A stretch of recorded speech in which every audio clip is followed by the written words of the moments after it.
자, 2강 시작해 보도록 하겠습니다.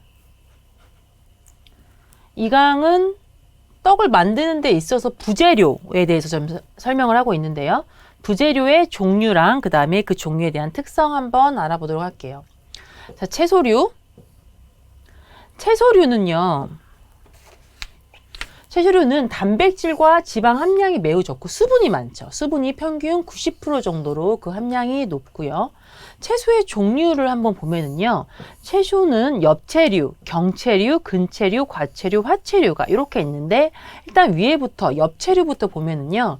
엽채류에서는 지금 가장 출제가 많이 되는 부분은 쑥이겠죠. 아무래도 쑥을 떡에 많이 사용하기 때문에 엽채류는 가장 대표적인 채소류인데요. 주로 잎을 식용으로 하는 거고 종류로는 배추, 상추, 우리가 흔히 아는 시금치 이런 것들이 좀 있고요. 그 다음에 수분 함량이 많다. 그 다음에 무기질과 비타민이 풍부하다. 그리고 잎의 색이 짙을수록 비타민 어떤 거 A의 함량이 높다. 이렇게 보시면 되겠습니다. 그리고 쑥에 대해서도 좀 시험 문제가 많이 나오고 있는데 비타민 A, C, 칼륨, 칼슘이 풍부하게 들어있어서 뭐에 좋다? 피로회복이 좋다. 여기까지 알고 계셔야겠습니다.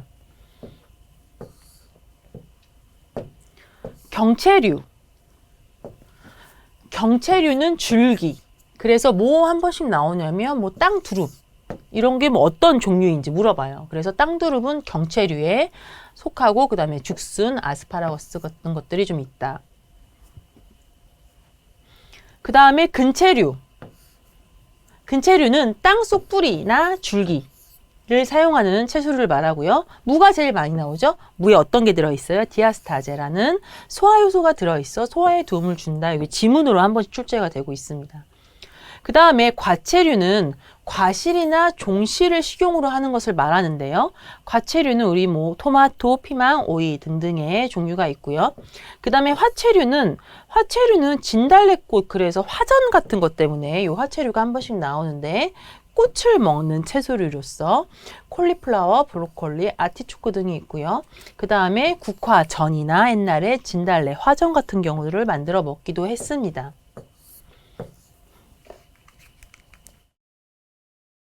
채소의 조리 보겠습니다. 채소의 조리는 중요한 것부터 좀 보겠는데, 자, 조리에 의한 변화. 가 좀 많이 나옵니다, 시험에. 그래서 채소를 삶는 건 다들 아실 텐데 얘를 물에 넣고 끓이는 방법으로 어때요? 수용성 물질의 손실이 가장 큰 조리 방법이다. 이거 보시면 되겠고 찌는 방법. 우리가 떡이 실은 주로 찌는 방법이기 때문에 찌는 것에 대해서 자주 물어보고 있는데요. 열도 높지 않고 그 다음에 수용성 성분이 용출될 우려도 없으므로 영양 성분의 손실이 가장 적은 조리 방법이라는 것들이 시험에 자주 나오고 있습니다. 그 다음에 이제 굽기와 볶기, 튀기기 이들은 가볍게 읽어보시면 되겠고요. 녹색 채소 데치는 게 나오는데 이것도 시험에 자주 나오는데요. 녹색 채소, 쑥을 데쳐서 우리가 떡에 사용을 하기 때문에 이 부분 시험에서 자주 물어보고 있습니다. 끓는 물에서 데쳐야 하는데요. 끓는 물에 데쳐야 하는데 이 방법을 조금 자세히 알아둘 필요가 있어요. 그래서 일단 조리수의 양은 5배, 재료의 5배, 이거 시험에 많이 나오고요. 그리고 색을 선명하게, 쑥의 색을 선명하게 하기 위해서 소다를 많이 사용하는 떡집들이 있는데 이 소다는요, 색을 선명하게 하는 데는 도움이 되지만 얘는 세포의 벽면을 쉽게 끊어지게 해서 식소다는요 조금 뭉개질 수가 있어요. 그래서 비타민 B1과 비타민 C가 파괴될 수가 있다. 자, 그러면 어떤 게 있느냐? 식소다 대신 소금이 좀 더 좋다. 왜? 소금은 중성령으로 녹색 채소를 데칠 때에 조금 넣으면 채소의 색을 선명하게 하고 뭉그러뜨리는 것도 없기 때문에 소금을 넣는 것이 더 좋다. 이제 이렇게 좀 쓰여 있습니다.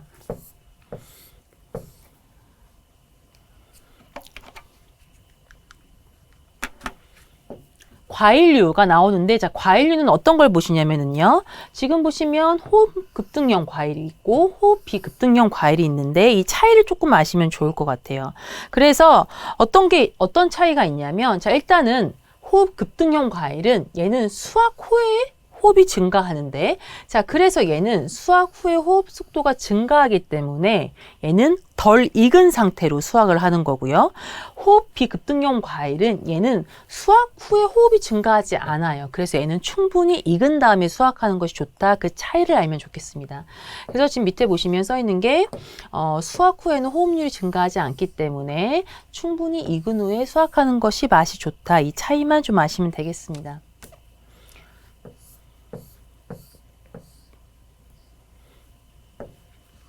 과일 가공 보면은요, 가공은 일단 냉동 과일 온도 마이너스 18도, 영하 18도고요. 이 온도도 시험에 한 번씩 나오죠. 그 다음에 건과류가 또 이제 저희가 보면은요, 건과류는 과일을 건조하여 가공하며 수분 함량이 30% 이하로 낮아지므로 미생물이 잘 번식하지 못해서 보관하기 좋다. 그래서 우리가 떡에 건포도 잘 쓰죠. 그죠? 건포도나 아니면 대추 같은 것들, 건조한 것들 저희가 사용하는데 이런 것들이 좀 있다. 이렇게 보시면 되겠습니다. 자, 그 다음에 서류 한번 보겠는데요. 서류도 시험에 잘 나오죠. 서류 같은 경우에는 감자에 대해서 좀 많이 물어보고 있는데요. 자, 감자는 단백질은 투베린, 요거 한번 아시면 되겠고요. 그 다음에 유독물질에 대해서 나오는데, 자, 유독물질은 솔라닌과 셉신이 두 종류가 있죠. 그래서 이 두 종류에 대해서 한 번씩 학생분이 좀 헷갈리시는데, 자, 일단은 솔라닌은요, 싹하고 햇볕을 받으면 감자가 녹색으로 변하는 부분이 있죠. 그 부분이 들어있는 게 솔라닌이고요. 셉신은 썩은 감자. 그래서 썩은 감자 들어있는 게 셉신, 싹이나 아니면 녹색으로 껍질이 변한 부분에 들어있는 게 솔라닌이다. 그래서 그 차이점 좀 아시면 되겠습니다. 그래서 감자의 유독물질, 부패물질 요거 아시면 되겠고요. 그 다음에 단백질은 투베린 이렇게까지 아시면 되겠습니다. 그 다음에 어떤 게 잘 나오냐면 고구마는 가볍게 읽어보시면 되겠고요.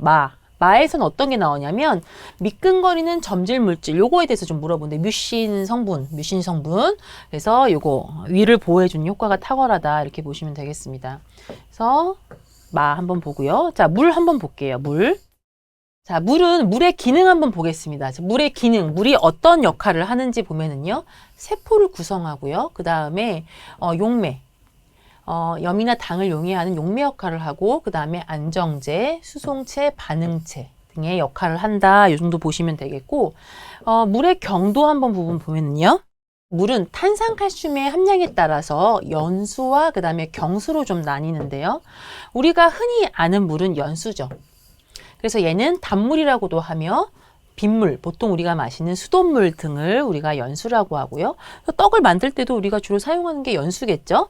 자, 그러면 경수는 센 물이라고도 하며 그 다음에 바닷물, 광천수, 온천수, 쥐하수 등을 경수라고 한다. 여기까지 좀 보시면 되겠습니다. 자, 그 다음에 소금 한번 보겠습니다. 소금 중요하죠. 아까 1강에서 말씀드렸다시피 소금은 떡을 익는 데도 도움을 주기 때문에 소금의 종류에 대해서 조금 좀 보고 넘어가면은요. 일단은 소금은 세 가지로 분류를 할 수 있겠습니다. 그래서 어떤 게 호렴, 우리가 흔히 많이 아는 천일염, 떡에 쓸 때도 실은 천일염을 많이 쓰죠.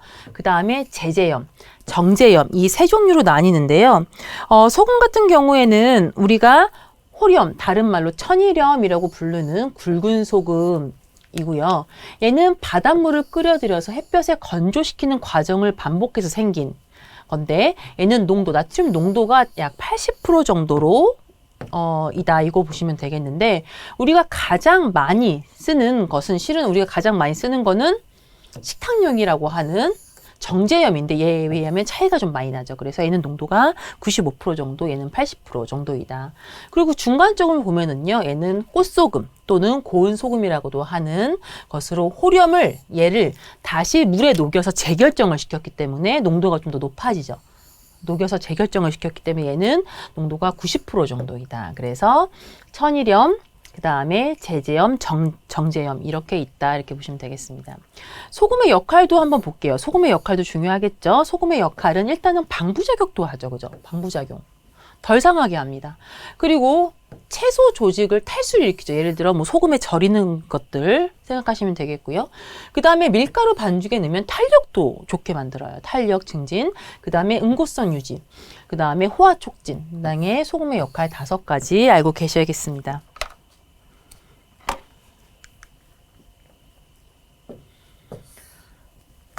감미료는 우리가 떡에서도 자주 쓰는 설탕이 또 이제 감미료이기 때문에 감미료 부분 한번 보겠습니다. 감미료는요, 단맛 외에 여러 가지 역할을 하는 게 되게 중요해요. 설탕을 넣고 안 넣고의 차이는 실은 단맛을 내는 것도 있지만 그 외에도 중요한 역할이 어떤 거냐? 보습, 수분을 유지시키고 그 다음에 덜 상하게 하는 방부작용도 하고 있죠. 그리고 광택을 주어서 시각적으로도 맛있어 보이도록 합니다. 그래서 감미료의 종류는 어떤 것들이 있냐면 설탕, 꿀 같은 천연 감미료도 있고요. 그 다음에 합성 감미료들이 있는데 그 종류를 밑에서 한번 좀 더 자세히 보겠습니다.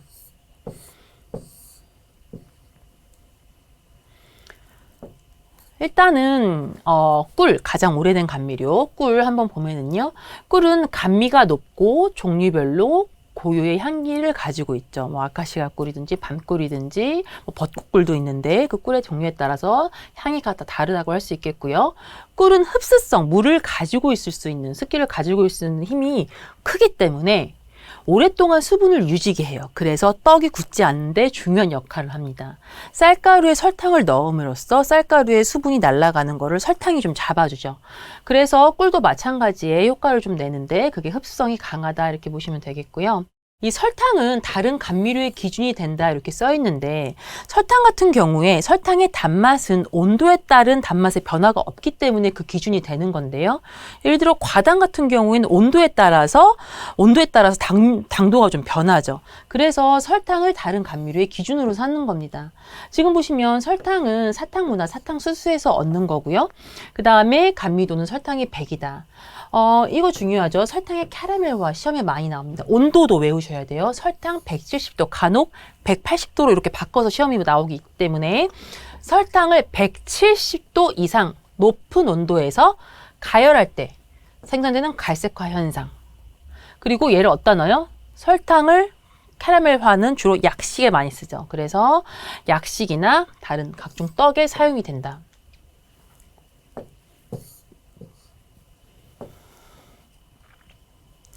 자, 올리고당 같은 경우에는 올리고당은 주로 콩 대두류에 들어있는데 합성한 올리고당도 있죠. 자, 올리고당 같은 경우에는 3개에서 10개 정도의 당당류가 뒤쪽에 나올 건데 단당류가 결합을 한 것으로 칼로리는 설탕의 75% 정도이고 감미는 설탕의 30% 정도이다 이렇게 보시면 되겠습니다.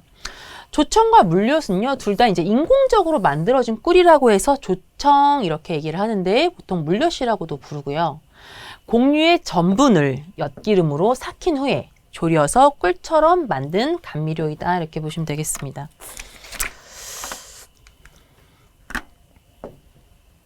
스테비오사이드, 이거 요즘에 좀 많이 드시기도 하죠. 얘는 스테비아 잎에 함유되어 있는 감미 물질이고요. 한 번씩 나옵니다. 설탕의 300배. 그래서 아스파탐의 200배랑 좀 헷갈리신다고 학생분들이 얘기를 하시는데 얘는 이제 합성 감미료고요. 얘는 300배. 저도 이파리 한번 먹어봤거든요. 정말 굉장히 달더라고요. 근데 또 칼로리는 100분의 1밖에 되지 않죠. 그래서 다이어트 식품으로 좋은데 얘는 또 좋은 점이 뭐예요? 흡수되지 않고 체로 배출된다 이렇게 나와 있습니다. 뭐 스테비아를 넣은 떡들도 요즘에 많이 나오고 있죠. 그래서 단맛이 300배이고 그 다음에 흡수되지 않는다 이 정도 아시면 되겠고요. 사카린 같은 경우는 300배의 단맛을 내는 합성 감미료고요. 그 다음에 얘는 소변으로 배설된다 이렇게 되고 있습니다. 그 다음에 유해성 논란으로 뭐 규제를 받고 있으나 위협성 논란이 요즘에 해소돼서 다시 사용을 하고 있다 이 정도 보시면 되겠고, 가장 많이 쓰이는 합성 감미료가 실은 아스파탐인데 아스파탐 경우에는 설탕의 200배 달하는 단맛을 내고요. 술은 뭐 사카린이라든지 약간 스테비아 같은 경우에 고유의 단맛, 약간 쓴맛이 좀 나긴 하는데 얘는 쓴맛이 없어서 깨끗하다. 그래서 또 많이 쓰는 것 같긴 해요. 막걸리나 이런 것들에 좀 많이 사용이 되죠. 그래서 얘는 열을 가하면 쉽게 분해가 되기 때문에 단맛을 잃어버리기에 주로 가열 조리가 필요하지는 가공품에 주로 많이 사용을 합니다. 자, 꿀 밑에 한번 볼게요. 꿀. 가장 오래 사용해온 천연 감미료로 즉시 에너지로 변하기 때문에 피로 회복에 좋고 다른 감미료에 비해 비타민과 무기질이 더 많이 함유되어 있다. 그래서 꿀에 대한 문제도 자주 물어보고 있습니다. 자, 그 다음에 향신료 한번 보겠습니다.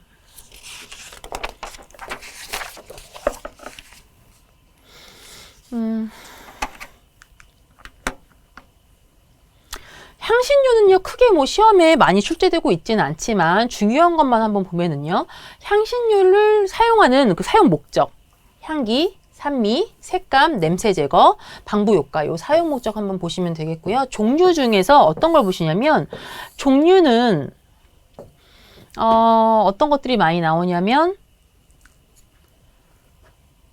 계피 한번 보겠습니다. 그죠? 우리가 떡에도 많이 사용하는 계피. 계피 같은 경우에는 후추 정향과 함께 세계 3대 향신료 중 하나로 음식에 다양하게 활용해서 떡에도 많이 활용을 하고 있다. 이렇게 보시면 되겠고요. 생강과 강황, 올스파이스 정도는 가볍게 읽어보시면 되겠습니다. 자, 그 다음에 겨자 한번 보는데요. 겨자도 가볍게 보시고, 후추는 어떤 부분이 나오냐면, 후추 같은 경우에는 차비신, 여기 좀 많이 나옵니다. 그래서 후추의 차비신 성분에 대해서 한 번씩 좀 많이 물어보고, 그 다음에 샤프란, 박하, 이 정도는 그냥 좀 가볍게 읽어보시면 되겠습니다. 발색제 한번 볼게요. 발색제는 떡에 많이 사용하는 만큼 발색제도 출제가 굉장히 자주 되고 있는데, 이제 기출 써 있죠. 그래서 이제 발색제는 떡에 이제 색깔을 더하는 건데요. 천연 색소를 넣어서 외관을 보기 좋게 하기도 하고 향과 맛을 더해주는 역할을 한다. 천연 색소를 만드는 과정이 바짝 말린 다음에 곱게 가루를 내고 있기 때문에 이 마른 가루를 첨가를 해주면 수분을 조금 더 떡에 잡아주는 게 맞죠. 그래서 그 부분 설명을 하고 있고요.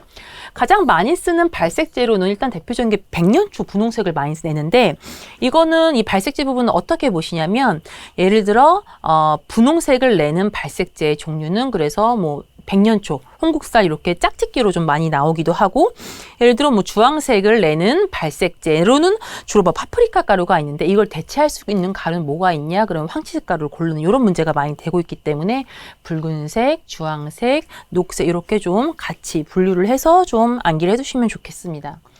백년초 같은 경우에는 가장 큰 특징이죠. 열을 가하면 색이 없어져요. 백년초는. 그래서 떡을 찐 다음에 섞는 가루인데, 그래서 떡을 익힌 후에 색을 첨가한다. 그래서 손바닥 서인장으로도 불린다. 이 정도만 아시면 되겠고요. 비트는 붉은색을 낸다. 이 정도. 딸기도 붉은색을 내는 색소 중에 하나인데, 얘도 열을 받으면 색이 좀 변하기는 하죠. 그 다음에 홍국살 같은 경우에는 얘도 붉은색을 내는데, 홍국살 같은 경우 하얀 쌀, 일반 쌀이에요. 얘는 모나스쿠스라는 곰팡이를 접종해서 색을 좀 이렇게 퍼뜨리는 거라고 보시면 될 것 같아요. 그래서 진한 분홍색을 내는 얘는 열에도 강한 천연 가루라고 볼 수 있겠습니다. 그 다음 주황색 한번 보면은요. 주황색이 맨 처음 시험에 나왔던 것 같아요. 이 피멘톤 많이 틀린 분들 되게 많으셨는데, 이 파프리카 가루를 피멘톤이라고도 부르며, 파프리카를 말린 후에 아까 말씀드린 것처럼 천연 가루를 만드는 과정이 그렇죠. 바짝 말려서 곱게 가루 낸다. 그래서 얘는 매콤한 향과 맛을 낸다. 이렇게 보면 되겠습니다. 그 다음에 황치즈 가루는요. 치즈를 곱게 가루낸 것으로 주황색. 그래서 주황색을 내는 가루가 파프리카, 황치즈. 그래서 주황색을 내는 가루 같이 묶어서 좀 알고 계시면 좋을 것 같고요. 노란색을 내는 가루는 좀 종류가 있죠. 그래서 단호박, 치자, 얼금이 대표적인데, 이 단호박 같은 경우에는 어떤 걸 보시냐면 비타민 A 요거 보시면 되겠습니다. 비타민 A의 전구체인 베타카로틴이 풍부하게 들어있죠. 그래서 노화를 억제하고 선인병을 예방한다. 이거 보시면 되겠고요. 실은 치자를 가장 많이 쓰긴 합니다. 그래서 치자는 색깔이 굉장히 밝은 노란색이 나오는데 대표적인 색소죠. 황색계의 대표적인 색소이다. 그래서 그 색이 곱고 변색이 적어요. 정말 이쁜 노란색이 나옵니다. 저도 개인적으로 정말 좋아하는데 변색이 적다. 그래서 안정적인 노란색 거의 다 치자를 사용한다 보면 되겠습니다. 그다음에 울금은 어떤 게 나오냐면 실은 정말 이런 게 많이 나와요. 어쩔 수 없이 좀 헷갈릴 수 있겠지만 좀 외워야겠습니다. 울금의 성분 커큐민. 그래서 이것도 한 번씩 시험에 잘 출제가 됩니다. 그래서 커큐민 성분은 소화 작용을 돕고 혈액순환을 원활하게 해준다. 이렇게 보시면 되겠습니다. 가장 종류가 많은 건 실은 녹색이죠. 녹색이 실은 종류가 가장 많습니다. 그래서 쑥, 녹차, 보리새싹, 클로렐라, 시금치 이렇게 정도가 있는데, 자 일단은 쑥부터 한번 보겠습니다. 쑥은요. 종류도 또 굉장히 많죠. 쑥이 뭐 딱 하나 쑥만 있는 게 아니고 뭐 개똥쑥, 참쑥, 제비쑥 등의 다양한 품종이 있는데 이 쑥이 어떤 쑥이 좋은 쑥인지 한번 보시면 되겠는데요. 이른 쑥이 좋은 겁니다. 그래서 줄기처럼 뭐 긴 장쑥이 좋은 게 아니고 길이는 4, 5cm 정도로 크지 않은 여른 잎이 향이 훨씬 더 좋기 때문에 그런 쑥으로 떡을 만들어야 좀 더 떡의 맛이 좋죠. 그래서 쑥은 이른 봄 4, 5cm로 크지 않은 여린 잎이 좋고요. 하얀 털이 있어야 좋죠. 그래서 잎과 줄기에 하얀 털이 있고 만졌을 때 연한 것이 맛과 향이 좋고요. 쑥은 또 뭐가 풍부하냐? 비타민, 무기질 이런 것들 시험에 진짜 많이 나와요. 보기로 특히 많이 나오는데요. 비타민과 무기질이 풍부하다. 그래서 해독 기능 이것도 시험이 잘 나와요. 시험에 쑥은 해독 기능을 한다. 그래서 피로 회복에 도움을 준다. 그리고 종류도 굉장히 다양하고 음식의 재료, 차, 약재 여러 가지로 쓰임새가 다양하다. 이렇게 보시면 되겠습니다. 잘 나오겠죠? 녹차, 쌉싸름 맛이 카테킨 요거 잘 나오고요. 그 다음에 녹차 같은 경우에는 뭐 차류 즐겨 마시며 다이어트와 피부 미용에도 좋다. 이 정도만 보시면 되겠고요. 보리 새싹도 그냥 가볍게 읽어보시면 되겠습니다.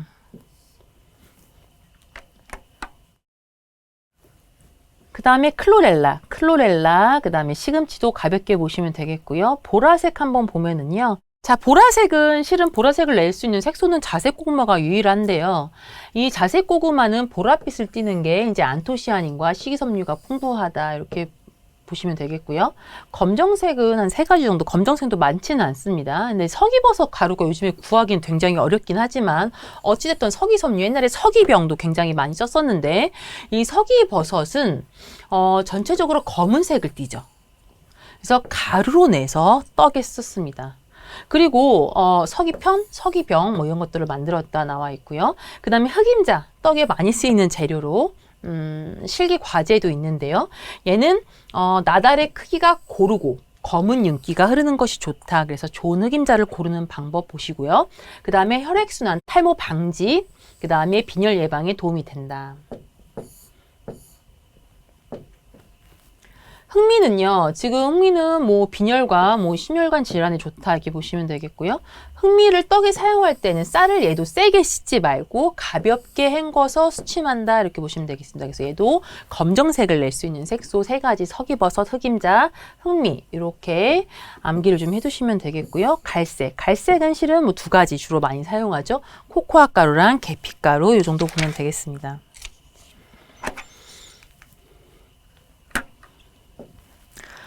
과채류 가볍게 보겠습니다. 오이, 호박, 가지, 피망, 토마토 정도가 좀 있는데 얘는 과채류의 종류 이 정도 좀 있다 이렇게 보시면 되겠고 호박이 시험에 좀 더 많이 나오겠죠. 떡에 많이 사용을 하는 건데 이제 호박 같은 경우에는 비타민 A와 비타민 C의 함량이 높아서 피로 회복, 노화 방지, 함학 효과를 가지고 있다. 이 정도 보시면 되겠고요. 그 다음에 가지, 피망, 토마토는 가볍게 보시면 되겠습니다. 자, 견과류와 종실류 한번 보겠는데요. 견과류는 실은 떡에 많이 사용하기는 하거든요. 그래서 시험에도 좀 자주 출제가 되고 있는데 주로 어떤 것들을 보시냐면 이 견과는 실은 호두 이렇게 좀 나와 있죠. 호두, 그 다음에 아몬드, 그 다음에 호박씨 이쪽이 나오는데 실은 이 부분보다 뒤쪽이 좀 더 많이 나오긴 합니다. 어떤 것들이 많이 나오면 잣, 이 부분 많이 나오죠. 그래서 잣이 출제가 좀 많이 되고요. 은행, 밤 조금 더 전통적인 떡의 재료가 많이 나오고 있는데요. 잣은 송자 또는 해송자라고도 불리며 한국, 일본, 중국 등에서 생산이 된다. 그리고 통잣 그대로 쓰기도 하고 비늘잣, 시험에서도 비늘잣 많이 만드는데요. 비늘잣 또는 잣가루로 사용한다. 그리고 이게 시험에 나왔죠. 이 지문 그대로 나왔습니다.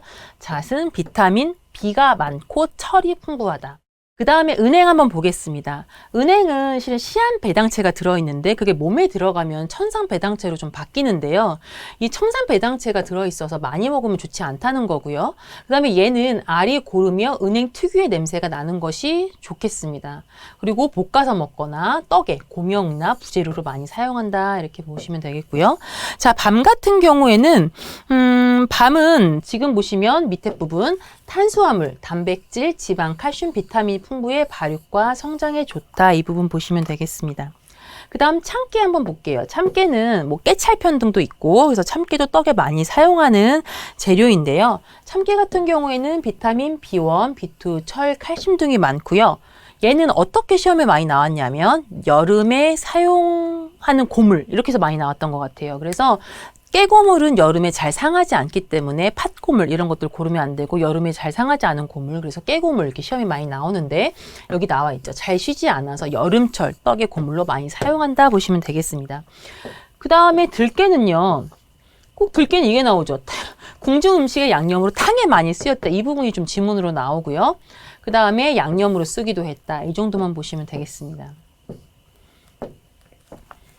흑임자는 안토시아닌 색소가 함유되어 있고요. 그 다음에 주로 만드는 거 흑임자주, 흑임자편 이런 것들을 좀 만든다 이렇게 보시면 되겠습니다.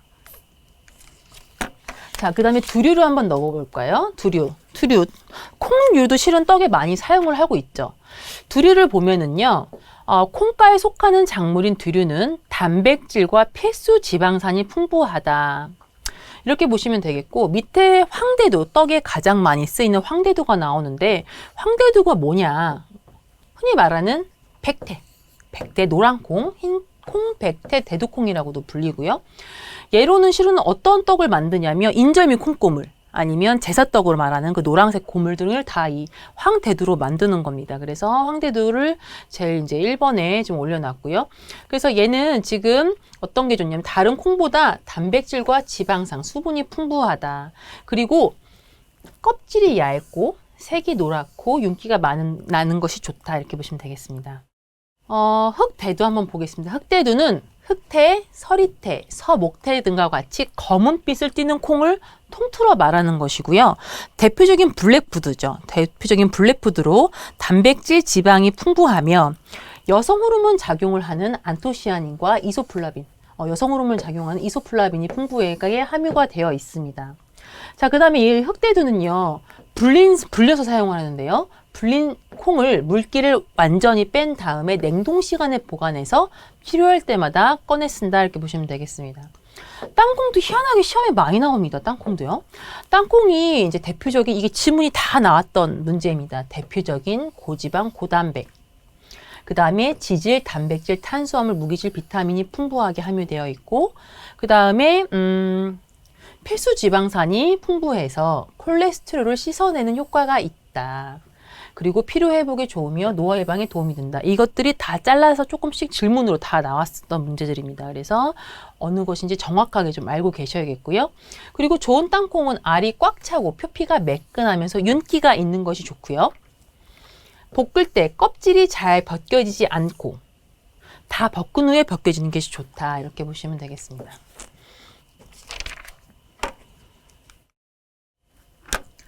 동부는 좀 가볍게 보겠는데, 동부는 어떤 거 보시냐면요. 자, 동부는, 강두, 장두, 동부콩, 동부로도 불린다. 이것도 좀 출제가 됐었고요. 그 다음에 맛이 달고 고소하다. 그리고 그 식감이 아삭하다. 물컹거린다 이런 거 아니겠죠? 그 식감이 아삭하다. 그리고, 포만감, 식이섬유가 많아서 포만감을 준다. 이렇게 이 정도 알고 계시면 되겠습니다. 그 다음에 자주 나오는 건 실은 이거죠. 팥. 엄청나게 나옵니다. 그죠? 팥에 대한 시험 문제는 엄청나게 나오는데 떡에서 가장 중요한 부재료 두 개만 얘기해라 그러면 팥하고 쑥이거든요. 그만큼 팥에 대한 시험 문제도 굉장히 많이 나오고 있는데 이 팥을요 자세히 한번 보면은요 얘는 어떤 게 많이 나오냐면 일단 좋은 팥 고르는 방법. 붉은색과 하얀띠가 선명해야 돼요.